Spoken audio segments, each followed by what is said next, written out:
Quase 60% dos recrutas eram de condenados, escravos livres e imigrantes. Manter esse incontrolável exército unido acabou sendo o maior teste da liderança de Washington.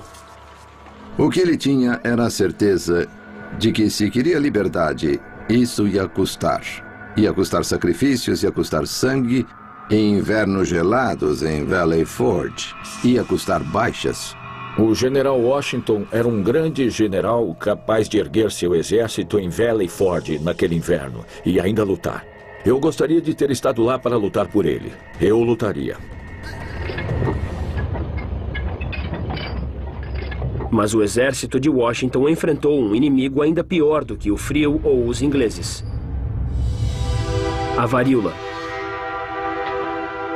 A Revolução Americana coincidiu com a pior epidemia de varíola da história dos Estados Unidos. Muito contagioso, o vírus se espalhou pelos navios-prisão. Isolados da doença por gerações, os colonos americanos tinham pouca resistência ao vírus e não havia cura. As vítimas explodiam em pústulas e chagas. O vírus se espalha no sangue e invade e mata células sadias, produzindo mais vírus nesse processo. 4 em cada 10 vítimas morrem.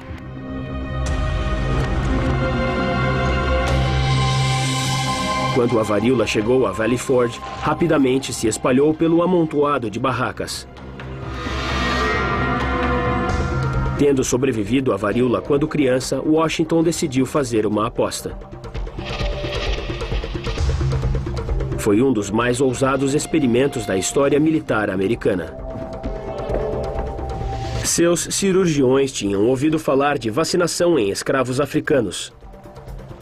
Colheram pus de uma vítima da varíola.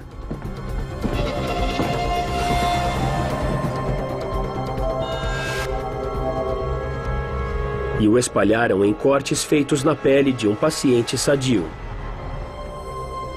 A inoculação espalhou a infecção, mas em velocidade muito menor. Uma semana após a exposição, os glóbulos brancos da vítima tinham criado anticorpos que mataram os vírus antes da doença se espalhar. Mas era uma perigosa corrida contra o tempo. Para sobreviver, o sistema imunitário do paciente tinha de trabalhar mais rápido do que o vírus, ou ele sairia do controle. 1 em cada 50 inoculados morreu.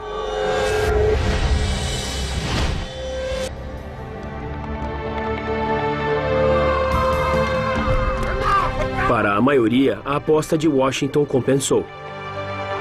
Novos casos de varíola caíram de vários milhares para poucas dezenas. Vamos lá! Mas para vencer a guerra contra os britânicos, as inexperientes tropas de Washington deveriam se tornar verdadeiras máquinas de guerra. Essa tarefa exigiria um herói improvável. Em 1778, após ter sobrevivido ao surto de varíola em Valley Forge, o exército rebelde americano recebeu um novo recruta. Washington esperava que ele mudasse o curso da guerra. O barão von Steuben era um ex-oficial do exército prussiano, um soldado de elite cuja carreira foi arruinada por sua homossexualidade.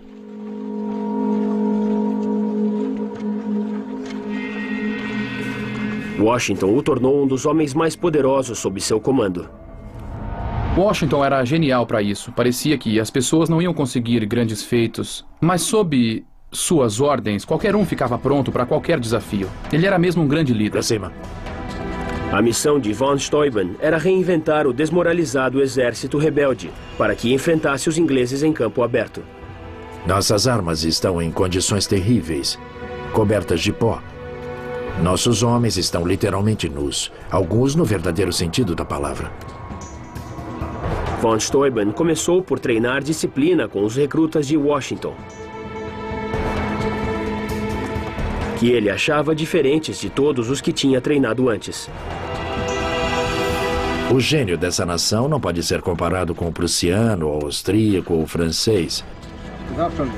Assim, você diz a seu soldado, faça isso, ele faz. Mas aqui, sou obrigado a dizer, essa é a razão pela qual você deve fazer isso, e aí ele faz. Von Steuben trouxe ordem, disciplina e higiene a Valley Forge. Mudou as latrinas para longe dos locais de habitação, reconstruiu as cozinhas do lado oposto do acampamento e organizou as barracas por regimento e companhia. Também escreveu um manual de treinamento, partes do qual são usadas por militares americanos até hoje. Mas depressa! Vamos! Von Steuben formou um corpo de elite de 100 homens com quem treinou táticas europeias de batalha. Levanta! Vamos!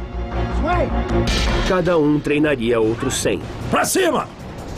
Ele também deu instruções sobre uma arma nova e mortal. A baioneta iria revolucionar o modo dos rebeldes lutarem.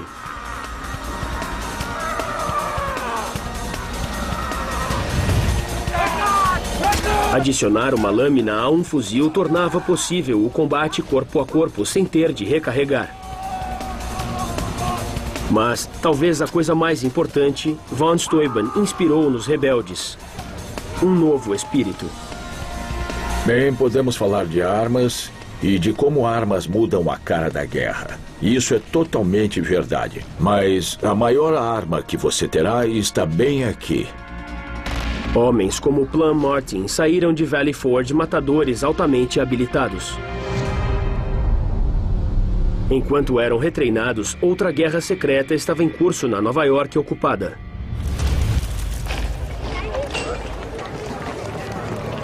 Aqui, uma rede de espiões se ocupava de passar informações aos rebeldes. Seu líder era o próprio George Washington. Um homem que entrou na nossa história como alguém incapaz de dizer uma mentira, teve sucesso como comandante, em grande medida por sua capacidade de enganar. Um general inglês dirá mais tarde que Washington não venceu seus inimigos, mas os espionou melhor. Essa guerra secreta chegou ao auge quando os aliados franceses corriam para o desastre. Em Nova York, estimava-se que 20% da população continuava leal à coroa. O preço das mercadorias tinha subido até 800%. Uma de cada 5 jovens era prostituta.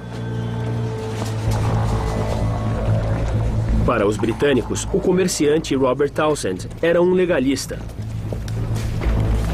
Um membro da milícia legalista que escrevia para a imprensa legalista. Mas para a rede de espionagem de Washington, seu codinome era Cooper Jr.